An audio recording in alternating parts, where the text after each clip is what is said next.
더마카와 함께 시선 집중의 문을 열겠습니다. 어서 오세요. 네, 안녕하세요. 더마카입니다. 오늘도 삐딱선 정신에 입각해서 주요 뉴스 챙겨드리겠습니다. 형이라는 아이디를 쓰시는 분이 자전거로 출근하느라 기회가 없었는데 오늘은 휴가라서 처음으로 유튜브 댓글 남깁니다. 애청하고 있습니다. 화이팅이라고 인증해 주셨고요. 휴가를 보내시는 분들이 참 많네요. 네. 그럼에도 불구하고 아침은 시선 집중과 함께 열어주셔서 너무 감사합니다. 늦잠이 자고 싶을 법도 한데. 네. 그렇죠? 네. 감사하고 절단 브루스님.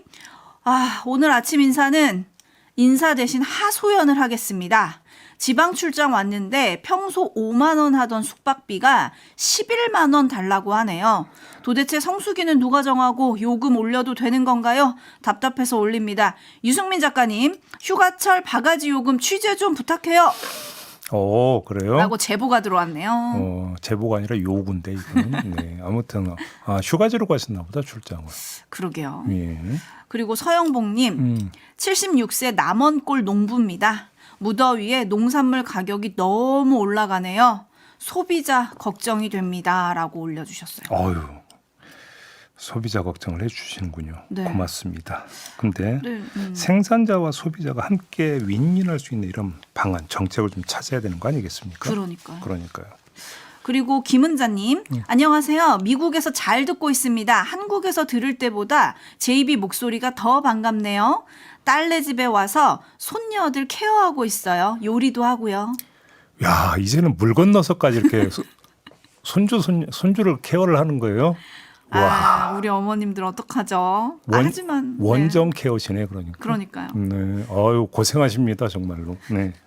네, 그리고 6214님 안녕하세요. 오늘 우리 딸이 최종 면접을 앞두고 있습니다. 대한민국 합격 맛집 1호점 김종배의 시선 집중해서 면접 잘 보고 합격하라고 한마디 해주세요, 제이비. 어디인데요? 그런 거는 안 써주셨지만 6214님 따님이라고 하니까요. 한마디 시원하게 해주세요. 예, 괜히 긴장하고 쫄지 마시고 그냥 평소 억양으로 솔직하게 얘기하시면 됩니다. 화이팅 하세요. 합격하실 겁니다. 근데 평소 말투가 더마카 말투면 어떡해요? 제가 거기에 대해서 코멘트하면 오늘 하루 운이 안 좋을 것 같아서 그냥 넘어가겠습니다. 네. 네, 제이비 눈치 챙기셨네요. 제이비 타임즈 오늘 주목할 첫 번째 뉴스 어떤 건가요? 두 개의 목걸이 이야기를 하겠습니다. 김건희 씨와 관련해서 지금까지 뉴스를 탔던 목걸이가 두 종류가 있는 거 아니겠습니까? 네. 오늘 그 얘기를 한꺼번에 해야 될 것 같은데 자, 먼저 이런 보도가 오늘 아침에 나왔습니다. 김건희 특검팀이 한 통일교 관계자의 진술을 확보를 했는데 이 사람이 뭐라고 진술을 했냐면 통일교 고위층 인사 A씨가 최소한 한 차례 김건희 씨와 통화를 했고 윤영호 전 통일교 세계본부장에게 2022년 7월 한 나라의 국모가 이런 일로 핀잔을 받아야겠느냐 김 여사에게 목걸이를 선물하라라고 했다라는 진술이라고 합니다. 네, 최소 한 차례 김건희 여사와 통화를 했고 그러니까 이렇게 이 두 사람이 통화한 시점이 이 2022년 6월에 나토 정상회의가 있었고 이때 김건희 씨가 착용하고 갔던 6천만 원대의 반 클리프 앤 아펠 목걸이가 논란이 되지 않았습니까? 그랬죠. 그 직후인 7월이었다고 하는 건데요. 이 7월에 윤영호 씨는 6천만 원 상당의 그라프 목걸이. 이거를 김건희 씨에게 전달해 달라면서 건진법사에게 건네준 사실이 밝혀진 바가 있었죠. 아무튼 이런 지금 진술이 나왔다고 하는데 통일교 고위 인사나 김건희 씨 측 모두 그런 사실이 없다고 강력히 부인하고 있다. 뭐 이런 내용도 함께 있었습니다. 좀 더 사실 확인이 필요한 것 같고요. 네. 이번에는 목걸이. 반 클리프 앤 아펠 목걸이 관련 소식으로 넘어가겠습니다. 김건희 특검팀이 김건희 오빠 장모 집에서 발견한 게 반 클리프 앤 아펠 목걸이만이 아니라고 합니다. 그것과는 별도의 다이아 목걸이도 발견을 했고 1억여 원의 현금 다발, 여기에 2원 화백의 프롬포인트 연작 가운데 한 점도 발견을 했다고 합니다. 이 물건들이 옮겨진 시점이 12.3 내란 직후인 지난해 12월 말이라고 하는데 김건희 씨 오빠 김진우 씨가 특검 조사에서 뭐라고 진술을 했느냐. 자신의 집 인테리어 공사 때문에 여기로 옮겨놨었던 거다 이렇게 진술을 했다고 합니다. 네, 지금 별도의 다이아 목걸이라고 제이비가 소개를 해주셨는데 그거는 다이아몬드로 추정되는 보석 100여 개가 촘촘하게 박힌 이른바 테니스 목걸이라고 하더라고요. 여튼 테니스 목걸이 또 뭐예요? 이거 네. 다이아가 귀금속에 대해서 많이 배우고 있는 제이비죠. 큐빅 아니에요? 다이아가 어떻게 100개가 박힐 수가 있어요? 촘촘히 박혀 있다고 하는데 어쨌든 네. 지금 김건희 씨 오빠의 말에 의하면 자신의 집 인테리어 공사 때문에 12월 말에 장모님 집으로 옮겨놨다 이거잖아요. 이걸 믿을 수 있습니까? 아니, 자 김건희 특검팀이 오빠 장모 집 압수수색한 게 엊그제잖아요. 7월 말이잖아요. 그러면 7개월 넘게 집 인테리어 공사가 안 끝나가지고 계속 거기에 물건 뒀다는 얘기입니까? 아니 뭐 재건축하는 것도 아니고 집 인테리어 공사인데 뭐가 그렇게 오래 걸립니까? 네? 이해가 되십니까 이게? 거기다 현금 다발도 있었다는 거 아닙니까? 1억. 네. 이건 그냥 상식적 판단에 맡기도록 하겠습니다. 이 정도로 가름하고 관심 대상은 반 클리프 앤 아펠 목걸이 이건데요. 김건희 특검팀은 압수한 그 목걸이가 모조품인 것으로 잠정 결론을 내렸다고 합니다. 정품에 부여되는 일련 번호가 존재하지 않았다고 합니다. 지난 27일에 서울 송파구 롯데백화점 내 반클리프 앤 아펠 매장을 방문해서 진품 여부를 확인하려고 했지만 정품 확인 서비스 절차에만 짧게 3개월, 길게 6개월이 걸린다고 하고 정품 확인 서비스 가격만 210만 원. 이라는 말을 들었다고 하는데 굳이 이렇게 할 이유도 없는 게 아니라 일련 번호가 없었다. 이 사실을 확인을 했다고 합니다. 아무튼 김건희 특검팀의 잠정 결론대로 압수한 목걸이가 모조품이라면 한 가지 의문이 싹 트게 됩니다. 김건희 씨 오빠 장모 집에서 발견된 다른 물건들은 모두 진품이라고 합니다. 이완 화백의 그림 같은 경우에는 진품 감정서까지 함께 있었다고 하니까. 그럼 진품들 사이에 모조품을 고이 모셔놓은 이유가 뭐냐. 이걸 지금 짚어야 되는 거 아니겠습니까? 이에 대해서 김건희 특검팀은 바꿔치기를 의심하고 있다고 합니다. 나토 정상회의 때 착용한 건 진품인데 나중에 이게 문제가 되자 모조품으로 바꿔치기를 하고 일부러 특검에 압수되게 거기에 놓았던 거 아니냐 이런 의심을 하고 있다는 건데요. 뭐 이건 이거대로 특검이 파야 할 문제라고 보고 우리는 다른 점을 짚도록 하겠습니다. 모조품이라고 하면 그러면 문제가 모두 해소되느냐.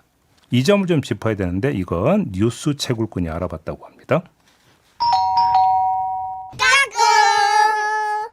네, 안녕하세요. 육아를 잘할 것 같은 뉴스 채굴꾼 김현욱 작가입니다. 네. 네, 7년 전 기사를 제가 하나 가지고 왔거든요. 네. 2018년 11월 동아일보 보도인데요.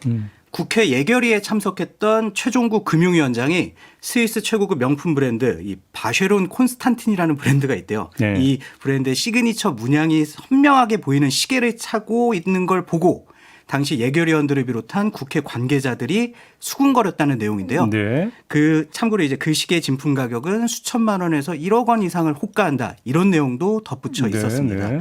이 최 위원장은 시계 구입 경위를 묻는 기자의 질문에 2007년쯤 캄보디아 출장 당시 길거리에서 $30를 주고 산 짝퉁이다. 직접 만나 보여줄 수도 있다. 이렇게 해명을 했더라고요. 이게 그때 뉴스 많이 탔었어요. 예, 네. 기억나요. 예. 근데 이제 실제로 동아일보 보도 이후에 연합뉴스가 최 위원장에게 그 문제 시계를 직접 받아서 시계 전문가 2명에게 감정을 의뢰해서 중국산인 것을 확인받고 이 모조품 감정서까지 발급받았다는 내용을 보도한 바가 있습니다. 오, 그랬었나요? 예. 근데 자, 7년 전 일을 다시 꺼낸 이유가 뭔데요?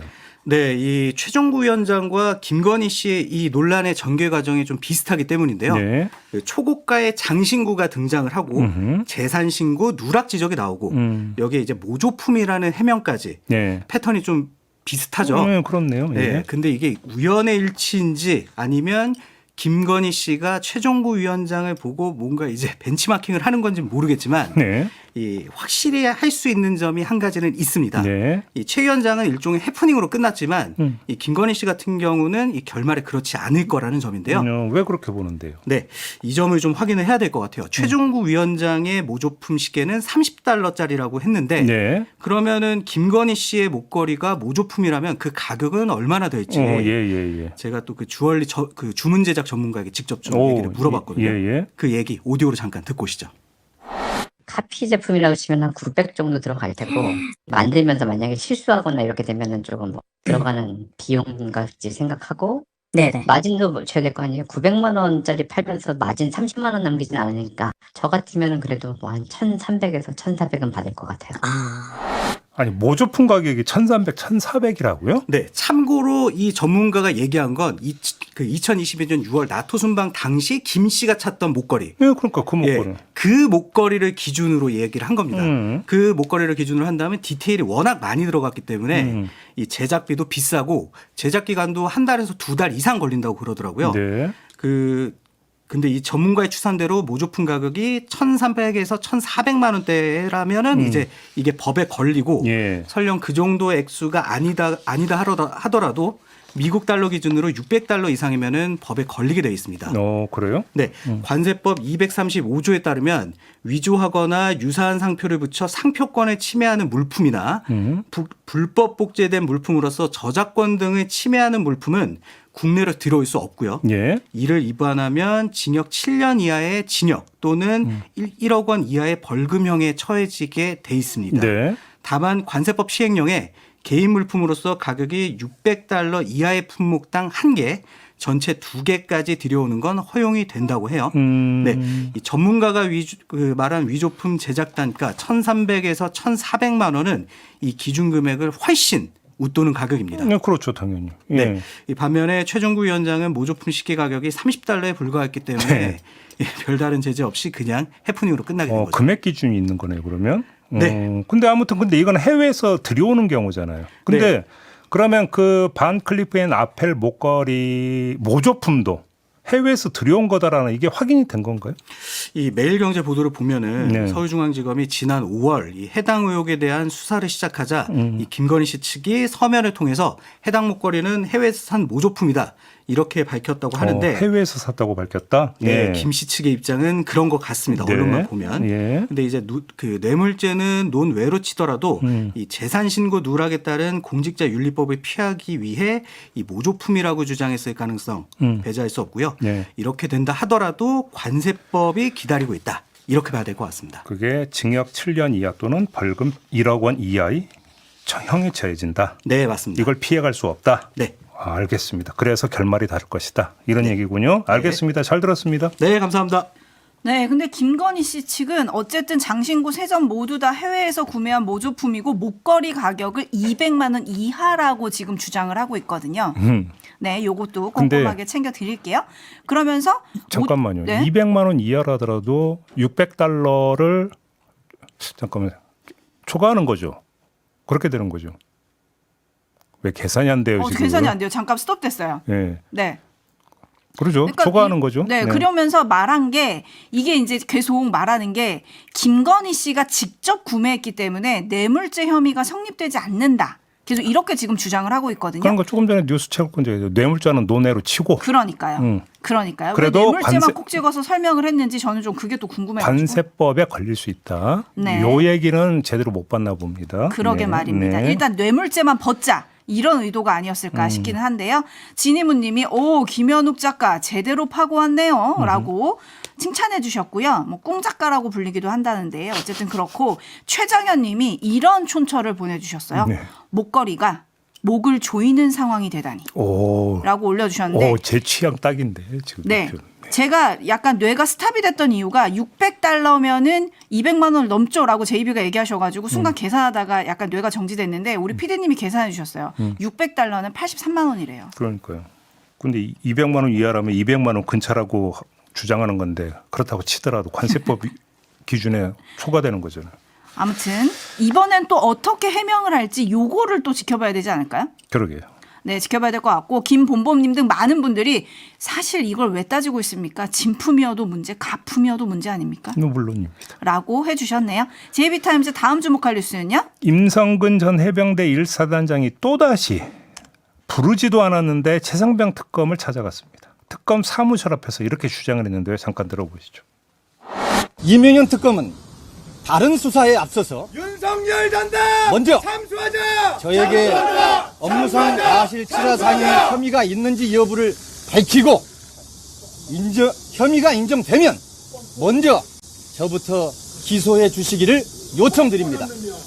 저를 호명하기 위해 윤석열 전 대통령의 부인에게 로비했다거나 저를 혐의자에서 부당하게 뺐는지 여부는 일단 제가 잘못이 있다는 것이 인정된 연후에 따지는 것이 마땅하지 않겠습니까?